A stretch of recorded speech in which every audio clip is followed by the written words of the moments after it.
என்ன என்ன எவ்வளோ வாங்குவ? ஆல்ரெடி 2 பீரா நப்பி வச்சுக்கிட்டேன். ஜட்டி காய் போடுற கூட வெளியே கொடியில் இடம்ல. சீலை எப்போ பார்த்தாலும் சீலை எத்தனை சீலை தான் எடுப்பேன். புள்ளிப்பே காலாங்கத்தால ஆட்ட கத்திட்டு இருக்கிற. இருறா நீ வேற. வெய்யி வரேன் போகலாம். வெய்யி வரேன்னா வரேன். வெய்யி போகலாம். உனக்கு என்ன பண்ண அடுத்த பீரா வாங்கி நப்புன்னு வந்தானே. போகலாம் வெய்யி. காலாங்கத்தால ஏன்டா பொண்டாட்டி பேசி நீ வேற ஏன்டா புளிப்பே? ஆகுனா 2000 ரூபா போட்டு சீலை எடுக்கலாம், 3000 ரூபா போட்டு சீலை எடுக்கலாம். மாச சம்பளமே 5000 ரூபா. இல்லை மாசம் ஆனால் 2 சீலை எடுத்துக்கிறான் 4000 ரூபாய்க்கு. எங்கடா போறது? நீ வேற 2000 4000 5000 எடுத்துக்கிற. வாடா நான் ஒரு கடை கூப்பிட்டு போறேன். எல்லாமே சீப். எங்க போனாலும் அப்படித்தான்டா மாப்பிள்ள அப்படிதான் சொல்றாங்க.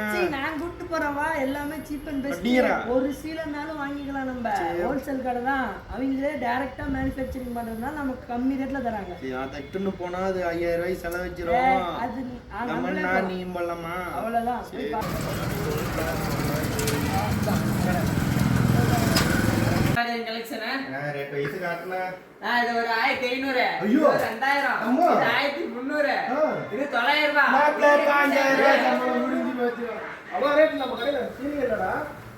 ஏன்னா நம்ம கடையில அதான ரேட்டு. நம்ம கடையில கம்மி ரேட்ல கொடுக்குறோம். என்ன கம்மி ரேட்டு? 500. 500 கொடுப்பா. இங்க அந்த 500 எடுத்து காட்டினேன். 500 கொடுப்பா. புளிப்பு இதே சீலைய போனா பக்கத்து கடையில எடுக்கும்போது 800 ரூபா சொல்லி ஏமாத்திட்டாங்கடா புளிப்பு. அதினே இது 750 ரூபாப்பா. இதே சீலைய தாண்டா பட்டு சீலை 3000 ரூபா. அது எடுப்பா. அது எடுத்து கொடுப்பா. அது 1000 ரூபாய் கொடுப்பா.